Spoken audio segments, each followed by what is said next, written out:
Text book के test series में आपका जो पिछले वाला लाइव जो था आपका 29 तारीख का यानी 29 फरवरी का जो लाइव था उसमें जो बच्चे टेस्ट दिए होंगे उसमें आप देखिएगा जो मैथ का प्रश्न था ना बहुत ही अच्छे लेवल का दिया हुआ था और उसमें मेरा मार्क्स भी कम आया है। 300 शायद 96 नंबर है, मतलब 99 को टोटल कट छट के सही हुआ था, 106 को टोटल सही हुए थे जिसमें निगेटिव चला गया था।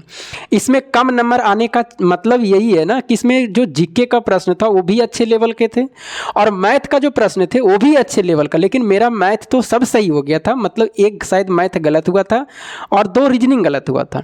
लेकिन अगर कोई बच्चे इस तरह के मैथ अगर नहीं बना रहे होंगे तो समझिए कि फिर उसकी मैथ में पकड़ नहीं है, समझ नहीं है, क्योंकि अब की बार जो मैथ दिया हुआ था ना वो समझने लायक था। ये पहला प्रश्न जो आपको सामने दिखाई दे रहा, इसको आप पहले अपने से बना के देखिए ईमानदारी से, आप किस विधि से किस मेथड से बनाते हैं, क्योंकि अगर बनाइएगा इसको ना इतना लंबा जाएगा कि मतलब कि 5 मिनट आपका समय लेना एकदम तय है। लेकिन मैं आपको देखिए बताता हूँ कि किस तरह से इसको अप्रोच लगाना है। और ऐसे ऐसे एक प्रश्न आज नहीं है, ये कम से कम ऐसे 7 प्रश्न ऐसे हैं, 15 प्रश्न बताऊंगा जिसमें से 7 प्रश्न ऐसे हैं जिसका लेवल बहुत ही अच्छा है, मतलब सोचने लायक वो लेवल है। पहला प्रश्न में करा कि 2 वस्तुओं का जो मूल्य है वो क्रमशः 5:6 के अनुपात में है। मतलब कह रहा है कि 2 वस्तुओं का जो मूल्य है वो कह रहा है कि 5:6 के अनुपात में है। मान लेते हैं कि ये पहला वस्तु है और ये दूसरा वस्तु है, इसका जो मूल्य का अनुपात है वो कितना है, 5:6 के अनुपात में ये दिया हुआ है ये मूल्य का अनुपात। उसके बाद में कह रहा है कि पहली वस्तु में 30% की वृद्धि और दूसरी वस्तु के मूल्य में 1% की कमी किया जाए। मतलब इस वस्तु में कह रहा है कि इसमें हम 30% की वृद्धि करेंगे और इसमें दूसरी वस्तु में कह रहा है कि हम 1% की कमी कर देंगे। और जब ऐसा करता है तो उसका नया जो अनुपात है वो 13:11 हो जाता है। नया अनुपात कौन सा होता है, इसका नया अनुपात 13 अनुपात कितना हो जाता है, 11 हो जाता है। आपसे पूछा गया कि बताइए x का मान क्या है, मतलब कितने प्रतिशत का यहाँ कमी किया गया था। आप पहले अपने से बनाइए इस प्रश्न को कि आप कैसे बनाते हैं। अब देखिए इसमें अगर पहला किया जाए कि 2 वस्तु था जिसके पहले जो मूल्य था वो 5:6 था, पहला में कहता है 30% की वृद्धि करेंगे तो इसका अनुपात 13:11 हो जाएगा और इसमें 1% की कमी कर रहा है। ऐसे प्रश्नों में आप क्या करिए, अच्छा ये 5:6 है, क्या इसको हम 50:60 कर देंगे तो क्या कोई दिक्कत है? कोई दिक्कत नहीं है, क्योंकि अगर बताइए 5 का आप 30% निकालिएगा तो पॉइंट में आएगा, इसीलिए इसको 50 और 60 कर दिया। किसी को मन होगा 500 और 600 करने का, तब भी कोई दिक्कत नहीं है। अब 50 का आप 30% निकाल सकते हैं। बताइए 50 का 30% बताइए कितना होंगे, तो 1%, 10% 5 होंगे तो 30% 15 होगा। मतलब अगर हम 30% इसको बढ़ाएंगे तो यहाँ पर जो मान आएगा एक्यूरेट कितना आएगा, 65 आएगा।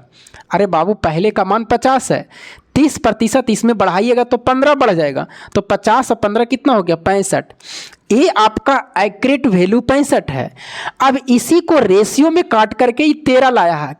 क्यों बताइए, 65 को कितना से भागा दिया है कि 13 आया है, इसका मतलब 5 से भागा दिया है तो ये कितना आया, 13। और इसका मतलब रेशियो का मतलब यहाँ भी 5 से भागा और यहाँ भी 5 से भागा, क्योंकि रेशियो में दोनों में काम होता है। इसका मतलब हमें पता चल गया कि यहाँ का वैल्यू 65 है तो यहाँ का वैल्यू कितना रहा होगा, 55 रहा होगा एकदम। 11 25 कितना, 55। अब आप x का मान बिल्कुल निकाल सकते हैं कि पहले का वैल्यू 60 था, उसके बाद में वैल्यू 55 हो गया। ये 55 कहाँ से लाएं, यहाँ का वैल्यू 65 है लेकिन रेशियो में 13 कह रहा है, इसका मतलब 5 से भागा दिया गया। इसको 5 को भागा देंगे तो 13 आएगा, और जब 5 से यहाँ भागा दिया गया तो यहाँ भी दिया होगा उसको, तो इसका मतलब यहाँ का वैल्यू 55 होगा। अब यहाँ से देखिए कितना का कमी हो रहा, 5 का। अब यहाँ से प्रतिशत कमी आप निकाल सकते हैं, कमी कितना, 5 और गुने 100, कम के तुलना अधिक से अधिक कितना है, 60। 1 0 से 1 0 काटेंगे, 50 बटा कितना होगा, 6, या इसी को और काट सकते हैं, 2 3 6 और 2 5 10, मतलब 25 बटा कितना, 3 होगा। इसी को भागा दीजिएगा तो 3 या 24, मतलब 8.33 आपका प्रतिशत आएगा। और ऑप्शन में आपको दिखाई दे रहा होगा 8.33 होंगे, तो ऑप्शन में आपका 8.33 किस ऑप्शन में देख लेते हैं। ऑप्शन नंबर बी में आपका है 8 पॉइंट कितना 33। अगर आप इसको अगर दूसरे विधि से बनाइएगा, इतना आप नहीं सोच पाइएगा तो बहुत लंबा हो जाएगा। और इसका जो टेक्स्ट बुक का सोल्यूशन दिया है वो भी मैं आपको सामने दिखा देता हूँ कि देखिए किस तरह से एक समान के बनाया और कितना लंबा गया। चलिए अगला प्रश्न देखते हैं। अगला प्रश्न भी बहुत अच्छा है, वो भी समझने लायक है। अगर उसमें भी आप अगर अच्छे तरीके से नहीं समझिएगा तो भी बहुत लंबा जाएगा और शायद वहाँ पर गलत करने की चांस आपके ज़्यादा होंगे। इसमें एक चीज़ छुपा हुआ कह रहा है, एक थैले में कुछ लाल कंचे और शेष नीले कच्चे हैं। मतलब कंचे का मतलब गोली जो खेलने वाले होते हैं ना, अंटा वगैरह ये सब होते हैं, उसको कच्चा कहते हैं। कह रहा है एक थैले में कुछ लाल कंचे और शेष नीले कंचे हैं।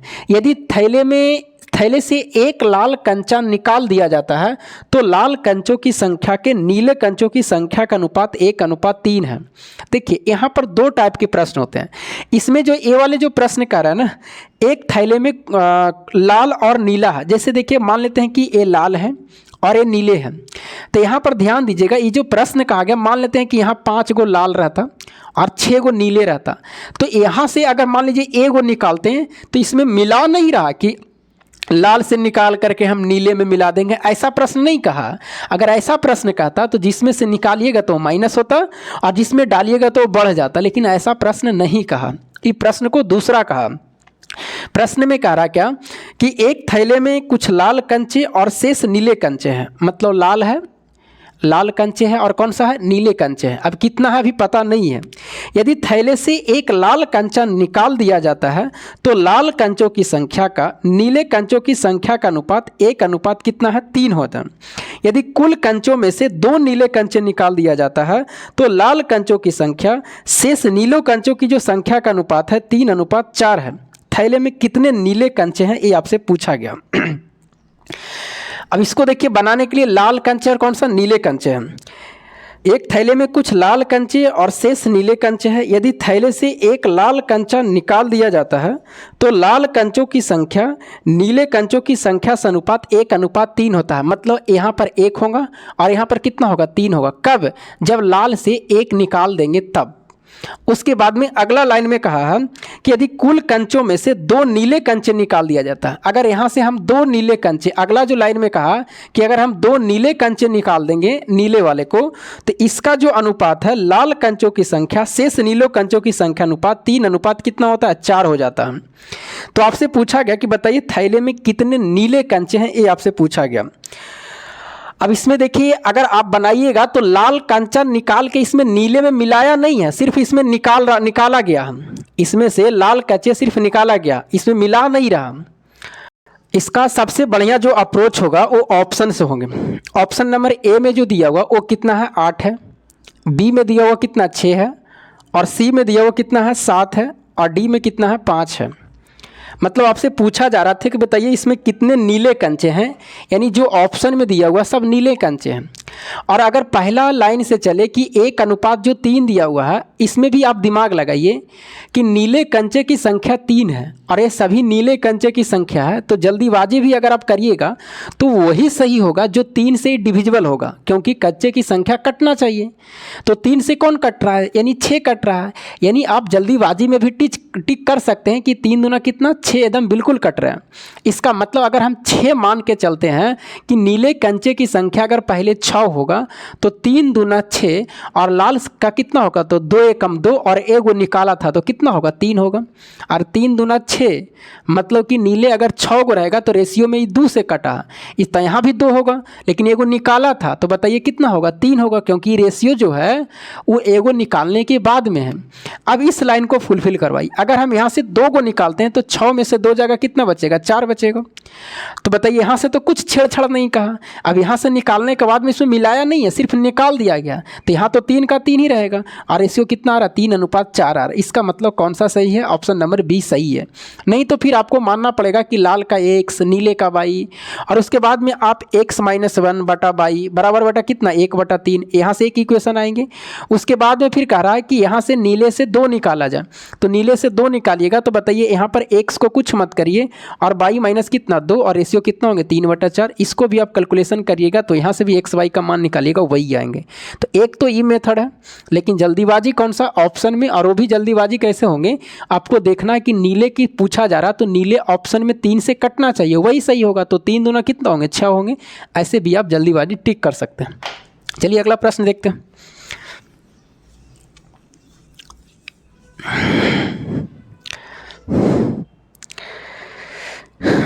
अगला प्रश्न में कह रहा कि एक नाव द्वारा धारा के अनुकूल एक निश्चित दूरी तय करने में लिया गया समय धारा के प्रतिकूल समान दूरी तय करने में लिया गया समय का 40% है।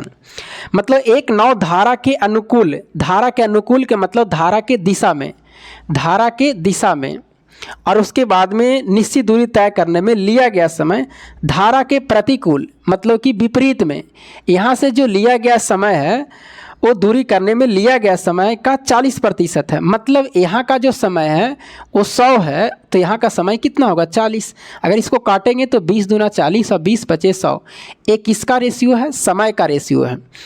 उसके बाद में आपसे पूछा क्या गया कि स्थिर जल में नाव की चाल, आपसे पूछा गया कि स्थिर जल में नाव की चाल और धारा के प्रतिकूल नाव की चाल, यहाँ पर उल्टा कर दिया है। स्थिर जल में नाव की चाल पूछा है और धारा के प्रतिकूल नाव की चाल का अनुपात, धारा को प्रतिकूल नाव की चाल का अनुपात पूछा है, ये आपसे पूछा है।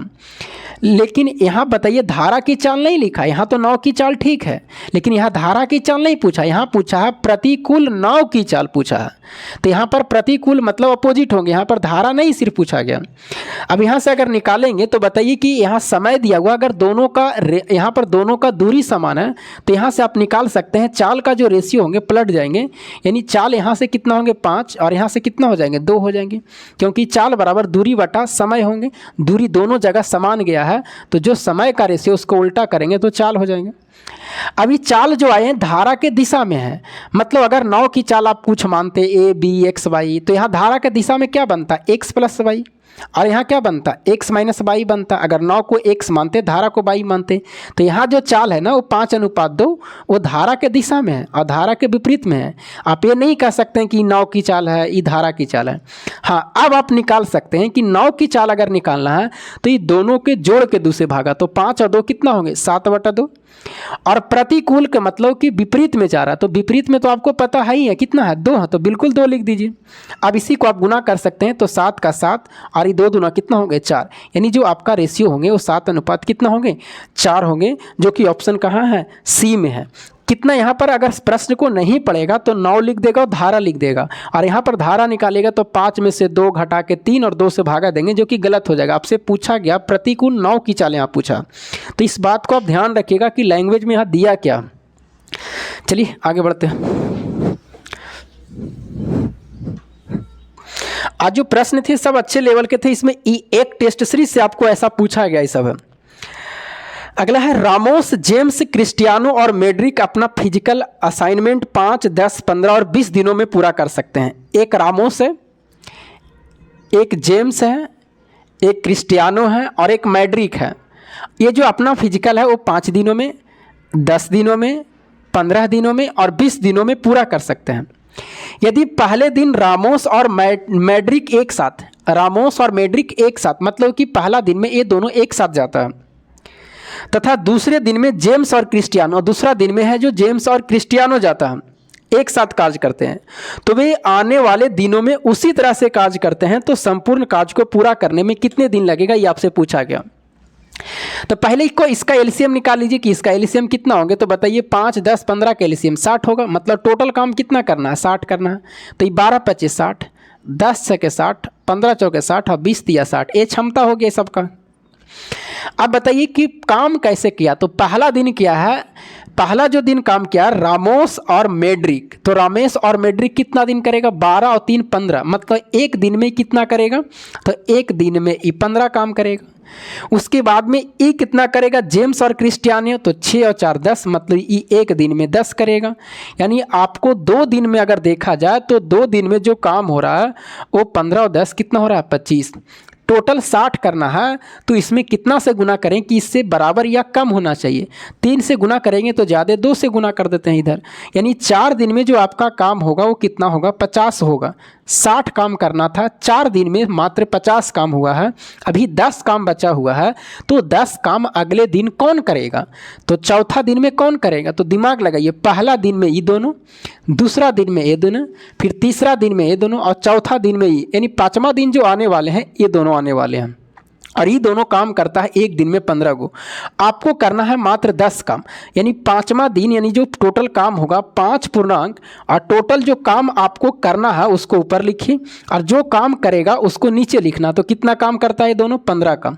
अब इसी को काट सकते हैं, 5 दूना 10 और 5 तिया कितना, 15। अब इसको तोड़िएगा तो 5 तिया 15 होंगे, 5 तिया कितना 15 होंगे, और 15 दो कितना 17 बटा कितना होंगे 3 होंगे। 5 तिया 15, एक मिनट, पूरा 5 दिन नहीं लगेगा, सॉरी 4 दिन काम हो चुका था, 4 दिन। 5वां दिन में काम करेगा तो 5वां दिन में कितना काम करना है, मात्र 10 काम करना है। लेकिन ये दोनों मिल के कितना काम करता है, 15 काम करता है। तो 4 पूर्णांक 10 बटा 15, 5 दूना 10, 5 तिया 15, इसको पूर्णांक लाइएगा तो 4 तिया 12 दो कितना 14 बटा 3 दिन आपको समय लगेगा। मतलब पूरा 5 दिन नहीं लगेगा। पूरा 5 दिन कब लगता, जब काम यहाँ पर जो करना रहता वो 15 काम रहता, लेकिन 10 काम करना है तो 14 बटा 3 दिन में काम क्या हो जाएंगे, समाप्त हो जाएंगे। तो ऐसे प्रश्नों को लॉजिक से ही बनाना है, ज़्यादा कुछ नहीं, मतलब कि अपने से दिमाग लगाना है कि किस तरह से काम कैसे कैसे आगे बढ़ रहा। चलिए आगे बढ़ते हैं।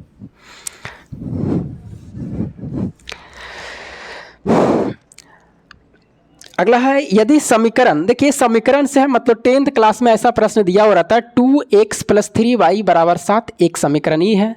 और अगला है a + b और into x plus 2a - b into y बराबर 21 है। 2 समीकरण है, इसके अपरिमित रूप से अनेक हल है।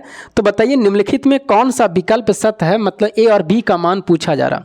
देखिए ऐसे ऐसे 3 प्रकार के टाइप का होते हैं आपसे। देखिए अगर 2 इक्वेशन है, एक इक्वेशन a है, एक और दूसरा इक्वेशन है, मतलब 2 चर वाले रैखिक समीकरण में 3 प्रकार के कंडीशन बनते हैं। अगर इसी समीकरण को हम फॉर्मेट रूप में लिखेंगे तो इसका फॉर्मेट होता है ax + by + c = 0, एक समीकरण 1 हो गया। उसके बाद में होता है dx + ey + f = 0, एक समीकरण e हो गया। और इसके कितने कंडीशन बनते हैं, 3 कंडीशन बनते हैं। पहला कंडीशन बनता है कि पहला में मान लेते हैं कि a बटा D not equal to b बटा e, तो इसमें बनता है, मान लेते हैं कि इसका वैल्यू बराबर नहीं है। दूसरा में जो होता है a बटा डी बराबर b बटा ई और नॉट इक्वल टू c बटा f। और तीसरा जो कंडीशन होता है a बटा डी बराबर b बटा ई और बराबर कौन सा, c बटा f। ये 10th क्लास में इस तरह से आप पढ़े होंगे। ये 3 प्रकार से आपका कंडीशन बनते हैं किसमें, 2 चर वाले रैखिक समीकरण में। इसका जो हल होते हैं वो केवल एक हल होते हैं, कौन सा, केवल एक हल होते हैं, केवल एक हल। और इसका जो हल होते हैं इसका कोई हल नहीं होता है, कोई हल नहीं होता है। और इसका जो होते हैं अनगिनत हल होते हैं, कौन सा, अनगिनत हल। तो आपसे यहाँ से पूछा गया कि बताइए दोनों समीकरण का अगर अनगिनत हल है तो बताइए a और b का मान क्या होंगे। तो कभी कभी कंडीशन कहीं से भी आपसे पूछा जा सकता है, तो इस तरह से कंडीशन होते हैं। इसमें एक आलेख से भी कंडीशन होते हैं कि आलेख से पूछेगा, आलेख से मतलब ग्राफ से। तो ग्राफ से होता है एक हल का इसका प्रतिच्छेदी आलेख होता है, कौन सा, प्रतिच्छेदी। और इसका जो आलेख होते हैं वो संपाती होते हैं, और इसका जो आलेख होते हैं वो समानांतर होते हैं। संपाती का मतलब होता है कि मतलब एक ही लाइन पे दोनों जाएंगे। प्रतिच्छेदी का मतलब होता है एक दूसरे को आपस में काट देंगे। और समानांतर का मतलब होता है कि दोनों आपस में रेल की पटरी जैसा जाएंगे। तो इसमें कहीं से भी कुछ पूछ सकता है। 10th क्लास के इस तरह से रहते हैं। आपसे जो सवाल पूछा गया कि दोनों जो समीकरण है वो अनगिनत हल है, मतलब अनगिनत हल के मतलब यहाँ से जो x हटाएंगे जो मान, यहाँ से y हटाएंगे जो मान, और यहाँ से a वाले, ये तीनों आपस में बराबर है। ये अनगिनत हल का। अब यहाँ से आप मान निकाल सकते हैं। तो ये 10th क्लास में थ्योरी का आपको इससे याद रखना है। अब आते हैं उसको सोल्व करते हैं। इसमें कह रहा है कि अनगिनत हल, तो इसका बराबर होगा 2 बटा कौन सा, a + b बराबर 3 बटा कितना होंगे 2a - b और बराबर कितना 7 बटा कितना होंगे 21 होंगे। इसको आप इधर भी ला सकते हैं, +7 इधर आएगा तो -7, इधर आएंगे तो -21, ये भी प्लस हो जाएंगे। अब इसको आप कहीं से बराबर करिए, इसको लीजिएगा तो ए बराबर, इसको लीजिएगा तो ये दोनों बराबर होगा, मतलब ए वाला जो मान होगा इसके साथ भी रहेगा और इसके भी साथ रहेंगे, यानी 2/a प्लस बी बराबर कितना होंगे 7/21। इसके बाद में 3/2a माइनस बी बराबर कितना 7/21, ये 7 या 21 हो जाएंगे, यानी a प्लस बी का मान यहाँ से 6 आएगा, यहाँ से निकालिएगा तो कितना होंगे 2a माइनस बी का मान कितना होंगे 9 होंगे। अब आपको a और b का मान पूछा गया तो आप निकाल सकते हैं काट के, ये दोनों समीकरण को अगर हम जोड़ते हैं तो b और b क्या होंगे कट जाएंगे, तो 2 और 1 कितना हो जाएंगे 3 है, अब बराबर कितना 15, 3 × 5 = 15 होंगे, यानी a का मान कितना आएंगे 5 आएंगे। और ऑप्शन में एक ही वो है a का मान 5 और b में है b का मान 1, ये आप मान रख सकते हैं कहीं पर, अगर a का मान 5 रखिएगा तो बताइए b का मान 1 आ जाएगा। ऑप्शन में कहाँ है, ऑप्शन नंबर आपको 2 में दिया हुआ। तो इस तरह से भी सवाल, और ये सवाल वही बना सकते हैं जिसका बेसिक अच्छा रहेंगे, मतलब मैथ का उसकी पकड़ अच्छी है। चलिए अगला सवाल। अगला करा सीनू के पास 2 संख्याएं हैं और दोनों 29 से बड़ी हैं और उनका महत्तम समावर्तक 29 और लघुत्तम समावर्तक 41-47 है। उसकी माता ने इन संख्याओं का योगफल ज्ञात करने के लिए कहा गया। मतलब इसके पास में 2 संख्या, एक संख्या और यहाँ से दूसरी संख्या, मान लेते हैं कि दोनों संख्या, पहली संख्या a और दूसरी संख्या कौन सा b, ये दोनों का HCF है जो 29 है, लेकिन जो संख्याएं हैं वो 29 से दोनों बड़ी है, ये कहा गया। मतलब यहाँ का संख्या और यहाँ का संख्या, दोनों संख्या 29 से बड़ी होना चाहिए। हाँ, HCF जो कह रहा है कि इसका जो HCF है वो कितना है 29 है, लेकिन दोनों जो संख्या होना चाहिए 29 से बड़ा होना चाहिए। तो इसमें क्या है, जो HCF होते हैं दोनों में शामिल होते हैं, मतलब 29 यहाँ भी रख सकते हैं और 29 यहाँ भी रख सकते हैं। और आगे कहा गया कि दोनों संख्याओं का जो LCM दिया गया है वो कितना दिया गया है 41 और 47। तो आपसे पूछा गया कि बताइए इन दोनों संख्याओं का योगफल क्या होगा, ये आपसे पूछा गया। ऐसे प्रश्नों में आपको क्या करना है, एलसीएम कितना दिया हुआ 41 और 47 दिया हुआ। अब बताइए हम लोग अगर यहाँ से एलसीएम निकालेंगे तो ए और बी का एलसीएम कितना होगा, ए बी होगा, और इस 29 और इस 29 का एलसीएम कितना होगा, सिर्फ 29 होगा, यानी यहाँ से ए बी का मान आएगा। अब इसको काट सकते हैं, 29 में कितना से भागा दीजिएगा तो कटेगा ही, 29 एकम 29 होगा, और यहाँ से कितना बचेगा 29 यानी 12 बचेगा, 124 हो जाएंगे, और 29 या 29 चौके 116 मतलब 4, और यहाँ पर 8 बचेगा, 7 29 या कितना 87 मतलब 143 आएंगे, यानी ए बी का मान कितना आ गया 143 आ गया। अब इसी को आपको तोड़ना है, यहाँ से युग्म में भी पूछा जाता कि बताइए ऐसे कितने युग्म में बनेगी इस संख्या के भी प्रश्न पूछता। तो ऐसे में आपको क्या करना है कि इसको अभाज्य के रूप में तोड़ना है कि वो संख्या अभाज्य के रूप में होना चाहिए। तो एगो तो होगा कि 1 गुना अगर 143 करेंगे तब भी आएगा, तो एक युग्म तो ये हो सकता। दूसरा जो युग्म होगा 11 गुने अगर 13 करिएगा तब भी 143 आ जाएगा, मतलब यही दोनों युग्म हो सकता है। और ये भी अभाज्य इसमें एक संख्या है और ये भी अभाज्य। अभाज्य का मतलब दोनों अभाज्य नहीं रहना चाहिए, हाँ ये दोनों का HCF एक आना चाहिए। एक अभाज्य हो गए और एक अभाज्य नहीं भी होंगे तब भी चलेंगे, लेकिन दोनों का HCF एक होना चाहिए। लेकिन अगर दोनों अभाज्य है तब तो ठीक है, लेकिन आपको HCF एक रहना चाहिए। तो यहाँ का भी HCF एक होंगे, यहाँ का भी एक होंगे, मतलब ये दोनों युग्म हो सकते हैं। अब आप बड़ी संख्या निकालिएगा कि 29 से बड़ी होगा तो कोई यहाँ से भी निकाल सकता है, कोई यहाँ से भी निकाल सकता है। अगर यहाँ से आप निकालिएगा तो बताइए 29 से में 1 से गुना करिएगा तो एक संख्या आपका 29 आ जाएगा, लेकिन आपसे प्रश्न में कहा था कि संख्याएं 29 से बड़ा होना चाहिए, इसका मतलब ये तो नहीं होंगे, अभी होंगे। 29 में बताइए कि अगर 29 में 11 से गुना करेंगे तो एक संख्या ये निकल जाएगा, फिर 29 में 13 से गुना करेंगे तो एक संख्या ये निकल जाएगा। अगर 11 से गुना करेगा तो 11 9 99, और 11 दूनी 22 और 9 कितना हो जाएंगे 31 यानी 319। 13 से गुना करिएगा तो कितना होंगे 13 9 17 से मतलब 7, बाकियात में 11, 13 दूनी 26 और 11 कितना होंगे 37। अगर संख्या पूछता तो यही दोनों आंसर होते, लेकिन उसने कहा दोनों संख्या का योग बताइए, तो 9 7 16, 7 1 8 1 9 और 3 3 कितना 6, यानी संख्याओं का जो योग होंगे वो कितना होंगे 696 होंगे, और ऑप्शन में आपको 696 जरूर होंगे।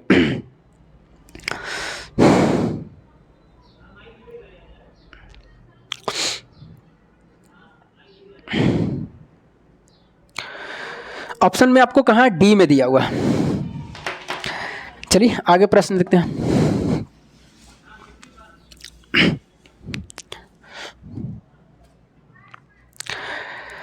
अगला है नल ए एक टंकी को 80 घंटे में भर सकता और नल बी उस टंकी को 100 घंटे में भर सकता। नल ए कह रहा है एक टंकी को हम 80 घंटे में भर देंगे, ये भरने का काम कर रहा है। और नल बी करता है उस टंकी को 100 घंटे में भर सकता है, मतलब ये 100 घंटे में भर सकते हैं। टंकी को भरने के लिए दोनों नल को एक साथ खोल दिए जाते हैं। नल ए को कितने समय बाद बंद किया जाए कि टंकी 50 घंटे में भर जाना चाहिए। मतलब एक टंकी में दोनों को खोला जाता है, इसको भी और इसको भी, लेकिन ये जो नल ए है इसको बंद कर दिया जाता है कुछ समय के बाद।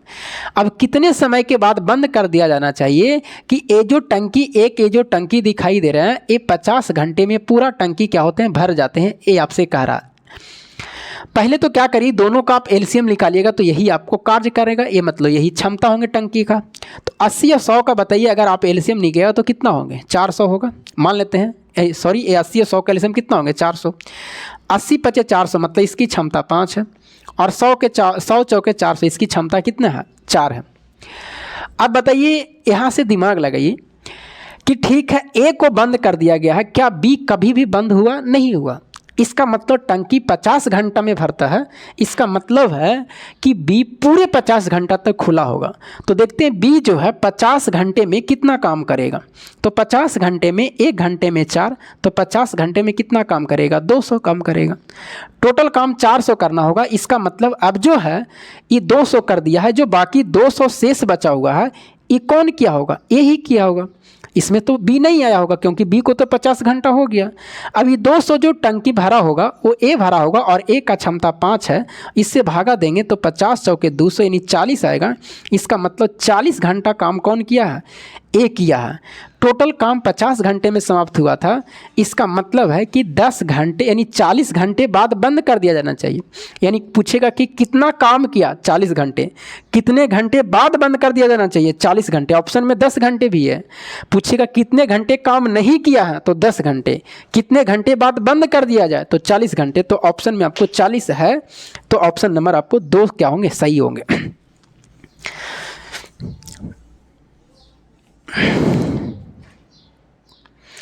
अगला देखिए रीजनिंग के टाइप पर है, 2 प्रश्न। ये हमें लगता था कि बता देना चाहिए, बता देते हैं इसको।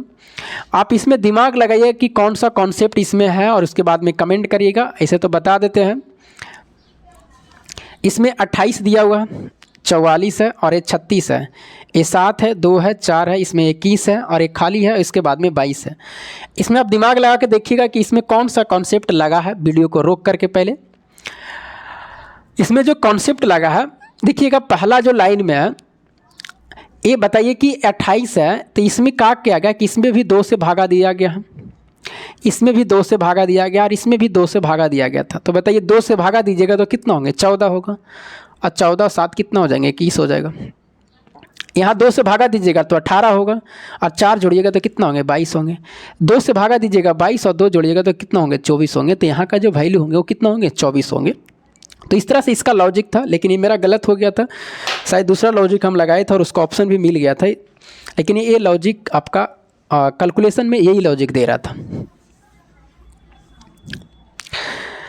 अगला है एक रीजनिंग और है, कह रहा है कि बताइए उस संख्या को चयन कीजिए जो अन्य से भिन्न है। ऑप्शन नंबर ए में 127 है, बी में 29 है, सी में 18 है और ऑप्शन नंबर डी में 10 है। इसमें से बताइए चारों में कौन सा भिन्न लिखा हुआ है, ये आपसे पूछा गया।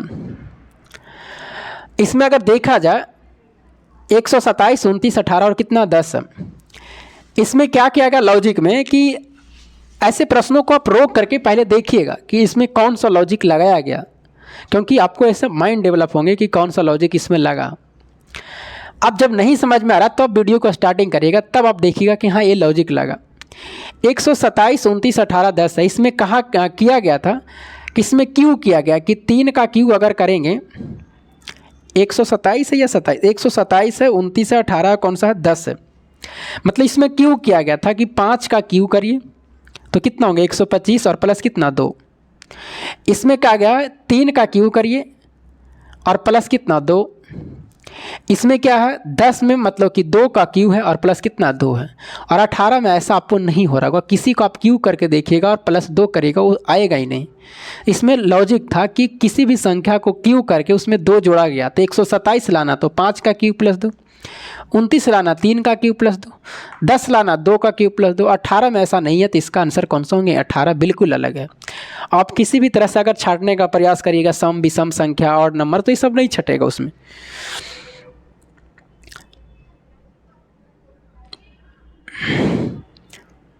चलिए और है 2-3 प्रश्न, उसको और देख लेते हैं अभी। अगला भी बहुत अच्छा करा कि गणित और कंप्यूटर के साइंस के 25 छात्रों की कक्षा में 12 छात्रों ने गणित लिया। इसमें से 8 ने गणित लिया लेकिन कंप्यूटर साइंस नहीं लिया। उन छात्रों की संख्या क्या है जिन्होंने गणित और कंप्यूटर साइंस दोनों लिया? ये रीजनिंग में भी ऐसा प्रश्न रहता है। कह रहा कि दो ऐसे आपको वेन डायग्राम से प्रश्न को बनाना। किससे? Venn diagram. वेन डायग्राम का मतलब होता है वृत्त से बनता है वो। इसमें दो चैप्टर आया है, एक चैप्टर आपका मैथ है और एक चैप्टर आपका कंप्यूटर साइंस है। तो इस डायग्राम को मान लेते हैं कि ये मैथ का है और इस आपको कंप्यूटर साइंस का है। किसका है? कंप्यूटर साइंस का।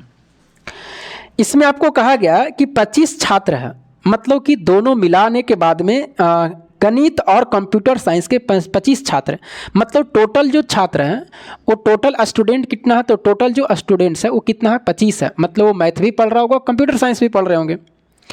12 छात्रों ने गणित लिया। लैंग्वेज पे ध्यान दीजिएगा। कह रहा कि 12 छात्रों ने गणित लिया। इसका मतलब है कि 12 छात्रों ने गणित लिया, कहाँ लिखिएगा? तो 12 छात्रों ने गणित लिया आपको यहाँ लिखना पड़ेगा।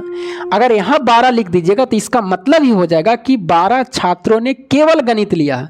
अगर लैंग्वेज में रहता कि 12 छात्रों ने केवल गणित लिया तो फिर 12 यहाँ लिखते। सिर्फ बोल रहा है कि 12 छात्रों ने गणित लिया, इसका मतलब वो कंप्यूटर साइंस भी ले सकता, तो फिर आपको डायग्राम यहाँ लिखना पड़ेगा। तो अभी आपको केवल नहीं लगाया है, सिर्फ 12 बोला तो 12 वहाँ हो जाएगा। उसके बाद में इसमें से 8 ने गणित लिया है। अब देखिए इसमें से कह रहा है कि इसमें से 8 गणित लिया। अब यहाँ पर आप 8 लिख सकते हैं कि इसमें से 8 गणित लिया है, तो बाकी जो 4 को बचा होगा वो गणित भी पढ़ रहा होगा, कंप्यूटर साइंस भी पढ़ रहा होगा, सीधा सी बात है। लेकिन कंप्यूटर साइंस नहीं लिया। उन छात्रों की संख्या क्या है जिन्होंने गणित और कंप्यूटर साइंस दोनों लिया है? तो बताइए बिल्कुल सही है। जब बताइए कंप्यूटर और साइंस दोनों की बात कर रहा तो मैथ 12 गो है, 8 गो सिर्फ गणित है, तो बताइए कि मैथ और बताइए कंप्यूटर साइंस पढ़ने वाले कितने होंगे? तो 12 में से 8 जाएगा, कितने होंगे? 4 बचेगा। यही आपका आंसर होंगे।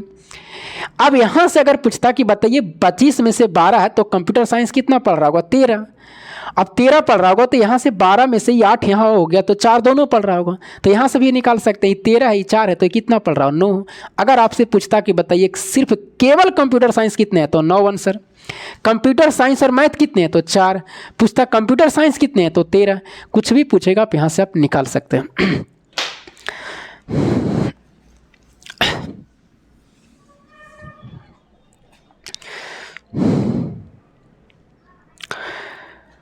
अगला कह रहा है कि x क्रमागत संख्याओं का औसत x है। यदि x बराबर 7 हो तो इन संख्याओं में से सबसे बड़ी संख्या क्या है? कह रहा है x क्रमागत संख्याओं का औसत x है। यदि x बराबर 7 है इसका मतलब जितनी संख्या है उतना औसत है। कह रहा है x क्रमागत संख्याओं का औसत x है और x बराबर 7 है, मतलब x का मान 7, मतलब इसका औसत भी 7 है और संख्या भी x था, इसका मतलब संख्या भी 7 होगा। उसके बाद में कह रहा है इन संख्याओं में सबसे बड़ी संख्या, मतलब कि इसमें संख्या बात किया जाए तो टोटल कितने? 7 गो। A B C D E F G 7 गो हो गया। और औसत के मतलब होता है बीच में, तो बताइए बीच में कौन आएगा इसमें? तो बीच में आएगा चौथा संख्या और यही इसका औसत होता है। तो यहाँ का औसत कितना है? 7 है।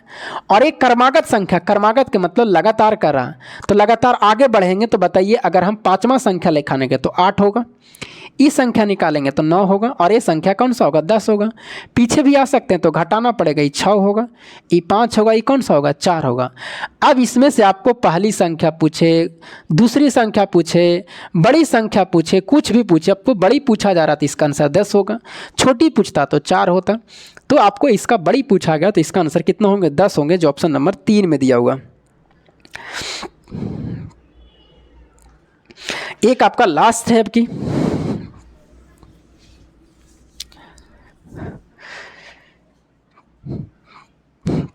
एक समबाहु त्रिभुज का क्षेत्रफल 25√3 सेंटीमीटर। तो बताइए समबाहु त्रिभुज का क्षेत्रफल क्या होता है? समबाहु त्रिभुज का क्षेत्रफल √3/4 गुने भुजा स्क्वायर होते हैं। इसका क्षेत्रफल कितना करा? 25√3 दिया हुआ। यहाँ से आप भुजा के मान तो निकाल सकते हैं। ए का मान निकाल सकते हैं। कटता है तो काट दीजिए, √3 से √3 कट जाएगा, यानी 25 चौके 100, यानी ए स्क्वायर का मान कितना आ जाएगा 100, यानी ए का मान कितना आ जाएगा 10। यानी अगर भुजा की बात किया जाए तो भुजा कितना समबाहु त्रिभुज का 10 है। आपसे पूछा गया ऐसे वर्ग का क्षेत्रफल ज्ञात कीजिए। अब इससे आपको वर्ग बनाया जा रहा कि ऐसे वर्ग का क्षेत्रफल ज्ञात कीजिए, यानी वर्ग का क्षेत्रफल तो भुजा स्क्वायर, यानी अगर वर्ग का भुजा पता चल जाएगा तो क्षेत्रफल निकल जाएंगे, जिसकी भुजा समबाहु त्रिभुज की ऊंचाई के बराबर है। मतलब इसका जो भुजा कहा जा रहा वर्ग का, इसका जो भुजा है इसके समबाहु त्रिभुज के ऊंचाई के बराबर कह रहा, मतलब इसका ऊंचाई निकालना पड़ेगा। तो इसका ऊंचाई होते हैं √3/2 और गुने कौन सा भुजा, तो √3/2 लिखेंगे और भुजा का मान कितना है 10, 2 × 5 = 10, यानी 5 रूट क्या होंगे 3 होगा, यानी इसकी भुजा 5 √3 होंगे। आपसे क्षेत्रफल पूछा तो भुजा स्क्वायर होते हैं, तो 5 √3 का स्क्वायर कर दीजिए, तो 5 × 5 = 25 और √3 का स्क्वायर करेंगे तो रूट हट जाएगा तो 3 रहेंगे और 25 दिया कितना 75, यानी इसका जो क्षेत्रफल होंगे वो 75 होंगे। ऑप्शन नंबर कहाँ 3 में है। तो सवाल जो आज बहुत ही अच्छे सवाल थे और ये सब एक टेस्ट सीरीज का सवाल था आपका।